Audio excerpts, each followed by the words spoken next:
The gentlelady from California has 15 minutes remaining. 15 minutes.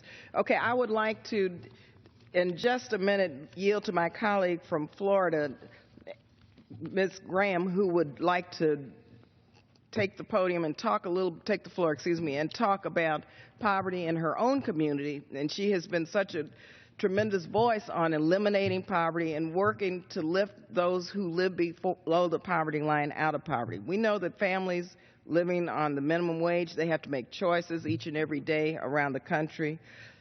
She knows that. She's here to speak to that, and I really appreciate her presence tonight on the floor, and I yield now to the gentlelady from Florida, Congresswoman Graham.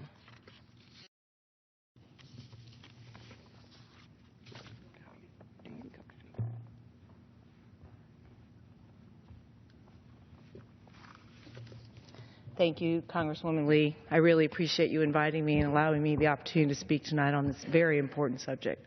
So thank you so much. And I am incredibly grateful for the work you're doing to highlight this issue and end poverty in America. So thank you. Thank you on behalf of my district and all the districts across the country. Thank you. 12 of the 14 counties I represent are rural.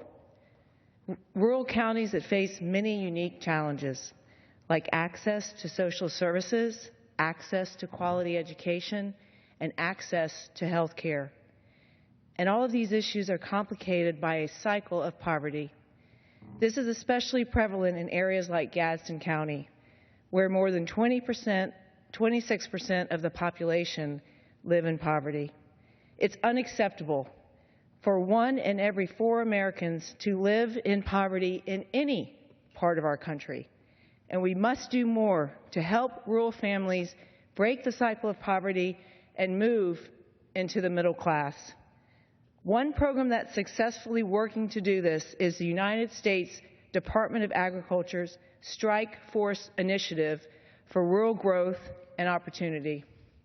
Since its inception in 2010, StrikeForce teams have collaborated with more than 500 community partners and public entities across 20 states to bring targeted assistance to rural areas experiencing chronic poverty.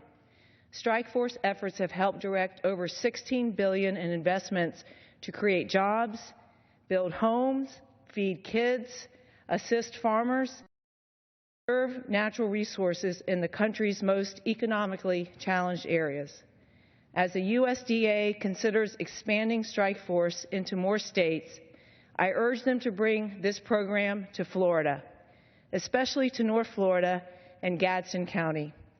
Farmers and rural communities are the backbone of our state, and StrikeForce will help develop our economy, create jobs, and fight rural poverty. Again, thank you, Congresswoman Lee, for bringing attention to this important issue. I look forward to working with you to end poverty across our country, and I yield back my time. Thank you, Congresswoman. I want to thank the gentlelady from Florida for that very important statement and for once again raising the issue of rural poverty and the StrikeForce and the fact that we know how to eliminate poverty. And we just need the political will to do that. And so thank you. I know your constituents are very proud of you, and you're waging a noble fight each and every day on their